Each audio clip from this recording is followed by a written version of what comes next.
Hi friends, welcome back to Prekshita south Indian recipes. ನಾನಿವತ್ತು ಕಡಾಯಿ ಪನ್ನೀರ್ನ ಯಾವ ರೀತಿ ಮಾಡೋದಂತ ತೋರಿಸ್ತಾ ಇದ್ದೀನಿ. ತುಂಬ ಸಿಂಪಲ್ ಆಗಿರುತ್ತೆ.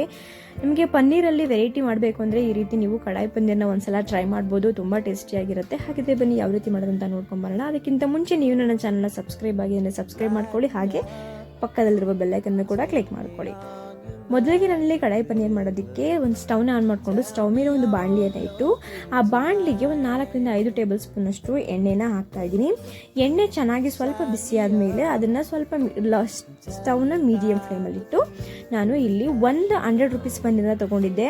ಅದನ್ನು ನಾನಿಲ್ಲಿ ಹಾಕೋತಾ ಇದ್ದೀನಿ. ಈ ರೀತಿ ಈ ಒಂದು ಸೈಜಲ್ಲಿ ಪನ್ನೀರ್ನ ನಾನು ಇಲ್ಲಿ ಕಟ್ ಮಾಡಿಕೊಂಡು ಹಾಕೋತಾ ಇದ್ದೀನಿ. ಹಾಕ್ಕೊಂಡು ಅದನ್ನು ಚೆನ್ನಾಗಿ ಸ್ವಲ್ಪ ಫ್ರೈ ಮಾಡ್ಕೋಬೇಕು. ಒಂದು 5 ನಿಮಿಷಗಳ ಕಾಲ ಸ್ಟವ್ನ ಲೋ ಫ್ಲೇಮಲ್ಲಿಟ್ಟು ಫ್ರೈ ಮಾಡಿಕೊಂಡ್ರೆ ಸಾಕು. ಪನ್ನೀರು ಬ್ರೌನ್ ಕಲರ್ಗೆ ಟರ್ನ್ ಆಗಬೇಕು ಅಷ್ಟೇನೆ. ತುಂಬ ಫ್ರೈ ಮಾಡ್ಕೊಳ್ಳೋದಕ್ಕೆ ಹೋಗಬೇಡಿ, ಬೆಂಡ್ ಆಗ್ದಾಗ ಆಗಿಬಿಡುತ್ತೆ ತುಂಬ ಫ್ರೈ ಮಾಡಿದ್ರೆ. ಸೊ ಒಂದು 5 ನಿಮಿಷ ಚೆನ್ನಾಗಿ ಸ್ವಲ್ಪ ಈ ರೀತಿ ಫ್ರೈ ಮಾಡಿಕೊಂಡ್ರೆ ಸಾಕಾಗುತ್ತೆ. ನೋಡಿ, ಬ್ರೌನ್ ಕಲರ್ಗೆ ಟರ್ನ್ ಆದರೆ ಸಾಕಾಗುತ್ತೆ, ತುಂಬ ಬೇಡ.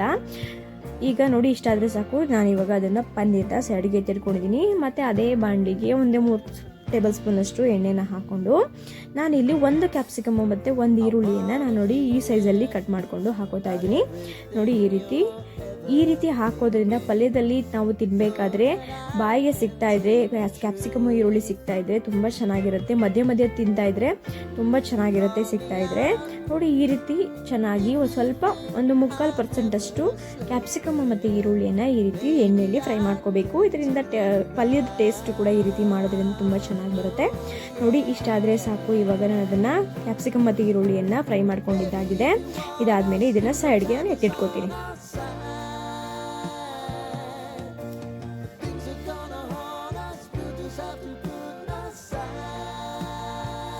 ಮತ್ತೆ ಈಗ ನಾನು ಅದೇ ಬಾಣಲಿಗೆ ಸ್ವಲ್ಪ 2 ಟೇಬಲ್ ಸ್ಪೂನಷ್ಟು ಎಣ್ಣೆ ಬಾಣಲಿಯಲ್ಲೇ ಇದೆ. ಸೊ ಅದಕ್ಕೋಸ್ಕರ ಮತ್ತೆ ನಾನು ಎಣ್ಣೆನೇ ಆ್ಯಡ್ ಮಾಡಿಲ್ಲ. ಈಗ ಅದಕ್ಕೆ ಒಂದು ಅರ್ಧ ಟೀ ಸ್ಪೂನಷ್ಟು ಜೀರಿಗೆಯನ್ನು ಮತ್ತು 3 ಲವಂಗವನ್ನು ಹಾಕಿದ್ದೀನಿ. ಹಾಕ್ಕೊಂಡು ಅದಾದಮೇಲೆ 2 ಇಂಚಷ್ಟು ಶುಂಠಿಯನ್ನು ಹಾಕಿದ್ದೀನಿ. ಒಂದು 7 ರಿಂದ 8 ಎಸ್ಲಷ್ಟು ಬೆಳ್ಳುಳ್ಳಿಯನ್ನು ನಾನಿಲ್ಲಿ ಹಾಕ್ಕೊಂಡಿದ್ದೀನಿ. ಹಾಕ್ಕೊಂಡು 3 ಈರುಳ್ಳಿಯನ್ನು ನಾನು ಈ ರೀತಿ ಕಟ್ ಮಾಡಿಕೊಂಡು ದಪ್ಪದಾಗಿ ಹಾಕೋತಾ ಇದ್ದೀನಿ. ಹಾಕ್ಕೊಂಡು ಅದನ್ನು ನೀಟಾಗಿ ಫ್ರೈ ಮಾಡಬೇಕು. ನೋಡಿ, ಚೆನ್ನಾಗಿ ಸ್ವಲ್ಪ ಫ್ರೈ ಆಗಬೇಕು ಎಣ್ಣೆಯಲ್ಲಿ. ಸ್ವಲ್ಪ ಈರುಳ್ಳಿ ಎಲ್ಲ ಹಾಕಿರುವಂಥ ಮಸಾಲೆ ಐಟಮ್ಸು ಸ್ವಲ್ಪ ಫ್ರೈ ಆಗಬೇಕು. ಅದಾದಮೇಲೆ ನಾನು ಅದಕ್ಕೆ 6 ರಿಂದ 7 ಪೀಸಷ್ಟು ಗೋಡಂಬಿಯನ್ನು ನಾನಿಲ್ಲಿ ಹಾಕಿದ್ದೀನಿ. ಸ್ವಲ್ಪ 10 ರಿಂದ 12 ಪೀಸಷ್ಟು ನೀವು ಹಾಕೋಬೋದು. ಗ್ರೇವಿ ಥಿಕ್ನೆಸ್ಸು ತುಂಬ ಚೆನ್ನಾಗಿರುತ್ತೆ, ಟೇಸ್ಟ್ ಕೂಡ ಅಷ್ಟೇ ಚೆನ್ನಾಗಿರುತ್ತೆ. ಅದಾದಮೇಲೆ 4 ರಿಂದ 5 ಟೊಮೊಟೊವನ್ನು ಇಲ್ಲಿ ಚೆನ್ನಾಗಿ ಸ್ವಲ್ಪ ತೊಳ್ಕೊಂಡು ಈ ರೀತಿ ಪೀಸ್ ಮಾಡಿಕೊಂಡು ಹಾಕೊಂಡಿದ್ದೀನಿ. ದಪ್ಪದಾಗಿ ಪೀಸ್ ಮಾಡಿಕೊಂಡು ಹಾಕೊಂಡಿದ್ದೀನಿ. ಸ್ವಲ್ಪ ಎಣ್ಣೆಯಲ್ಲಿ ಫ್ರೈ ಮಾಡಿಕೊಂಡು ಎಲ್ಲವನ್ನು ಕೂಡ ಟೊಮೊಟೊ ಈರುಳ್ಳಿ ಮಸಾಲೆಗಳನ್ನು ಈ ರೀತಿ ಸ್ವಲ್ಪ ಫ್ರೈ ಮಾಡ್ಕೊಂಡಾದ್ಮೇಲೆ ಅದಕ್ಕೆ ಬೇಯೋದಕ್ಕೆ ಫುಲ್ ಸಾಫ್ಟ್ ಆಗಬೇಕು ಎಲ್ಲ ಮಸಾಲೆ ಕೂಡ ಹಾಕಿರೋದು. ಸೊ ಅದಕ್ಕೋಸ್ಕರ ಏನು ಮಾಡ್ತಾ ಇದ್ದೀನಿ, ಒಂದು ಅರ್ಧ ಲೋಟದಷ್ಟು ನೀರನ್ನು ನಾನಿಲ್ಲಿ ಹಾಕಿ ಚೆನ್ನಾಗಿ ಬೇಯಿಸ್ತಾ ಇದ್ದೀನಿ. ಮುಚ್ಚಿಬಿಟ್ಟು ಬೇಯಿಸಬೇಕು ಪ್ಲೇಟನ್ನು, ಬೇಗ ಬೇಯುತ್ತೆ. ಸೊ ನೋಡಿ, ಸ್ಟವ್ನ ಮೀಡಿಯಂ ಫ್ಲೇಮಲ್ಲಿಟ್ಟು ಒಂದು ಪ್ಲೇಟ್ನ ಕ್ಲೋಸ್ ಮಾಡಿ ನಾನಿಲ್ಲಿ ಬೇಯಿಸ್ಕೊತಾ ಇದ್ದೀನಿ.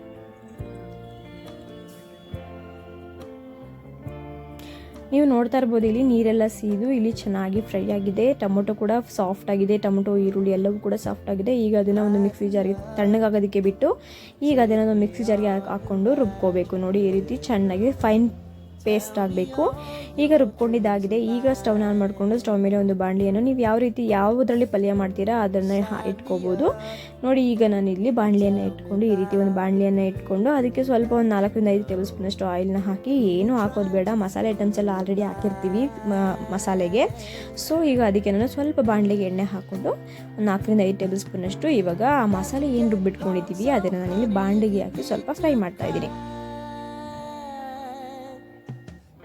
ನೋಡಿ, ಸ್ಟವ್ನ ಮೀಡಿಯಂ ಫ್ಲೇಮಲ್ಲಿ ಇಟ್ಕೊಂಡು ಫ್ರೈ ಮಾಡ್ಕೊಳ್ಳಿ, ಇಲ್ಲಾಂದರೆ ಕೊತ್ತ ಅಂತ ಕುದ್ದು ಮಸಾಲೆ ಎಲ್ಲ ಆಚೆ ಆರುತ್ತೆ. ಸೊ ಅದಕ್ಕೋಸ್ಕರ ನೋಡಿ, ಸ್ವಲ್ಪ ಫ್ರೈ ಆದಮೇಲೆ ಸ್ವಲ್ಪ ಎಣ್ಣೆಯಲ್ಲಿ ಮಸಾಲೆ ಫ್ರೈ ಆದಮೇಲೆ ಅದಕ್ಕೆ ನಾನು 1 ಟೇಬಲ್ ಸ್ಪೂನಷ್ಟು ಇಲ್ಲಿ ನಾನು ಚಿಲ್ಲಿ ಪೌಡ್ರನ್ನ ಹಾಕ್ತಾಯಿದ್ದೀನಿ. 1 ಟೇಬಲ್ ಸ್ಪೂನಷ್ಟು ಚಿಲ್ಲಿ ಪೌಡ್ರು, 1 ಟೇಬಲ್ ಸ್ಪೂನಷ್ಟು ಧನಿಯಾ ಪೌಡ್ರು, ಒಂದು ಅರ್ಧ ಟೇಬಲ್ ಸ್ಪೂನಷ್ಟು ಮೆಣಸು ಪೌಡ್ರು, ಮತ್ತು ಜೀರಾ ಪೌಡ್ರು 1 ಟೇಬಲ್ ಸ್ಪೂನಷ್ಟು, ಒಂದು ಅರ್ಧ ಟೀ ಸ್ಪೂನಷ್ಟು ಅರಿಶಿನದ ಪುಡಿನೂ ಕೂಡ ಹಾಕಿ ಇಲ್ಲಿ ಚೆನ್ನಾಗಿ ಮಿಕ್ಸ್ ಮಾಡ್ತಾ ಇದ್ದೀನಿ. ನೋಡ್ತಾ ಇರ್ಬೋದು ನೀವು. ಮಿಕ್ಸ್ ಮಾಡಿಕೊಂಡು ಇಲ್ಲಿ ನಾನು ಮಿಕ್ಸಿ ತೊಳೆದಿದ್ದ ನೀರನ್ನು ಕೂಡ ಜಾರ್ನ ತೊಳೆದಿದ್ದ ನೀರು ಕೂಡ ನಾನು ಇಲ್ಲಿ ಹಾಕೋತಾ ಇದ್ದೀನಿ. ಹಾಕ್ಕೊಂಡು ಚೆನ್ನಾಗಿ ಮಿಕ್ಸ್ ಮಾಡಿ ನಾನು ಗ್ರೇವಿ ಸ್ವಲ್ಪ ಜಾಸ್ತಿ, ಗ್ರೇವಿಗಿಂತ ಸ್ವಲ್ಪ ಜಾಸ್ತಿನ ನೀರು ಹಾಕಿ ನಾನು ಚೆನ್ನಾಗಿ ಇಲ್ಲಿ ಬೇಯಿಸ್ಕೊತಾ ಇದ್ದೀನಿ.